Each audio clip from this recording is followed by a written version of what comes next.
ಮನ್ಸನ ಜೀವ ನೀ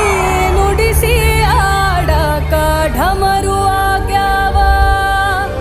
ಯಾಕ ಶಿವಲಿಂಗ ನಡೆಸುತ್ತಿ ಹಿಂಗ ಏನೇನೂ ಇಲ್ಲಯ್ಯ ನಮ್ಮ ಕೈಯಾಗ ಎಡವಿಸಿ ತಾಳ ಉರುಳಿಸಿ ದಾಳ ನಡೆಸಿದಿ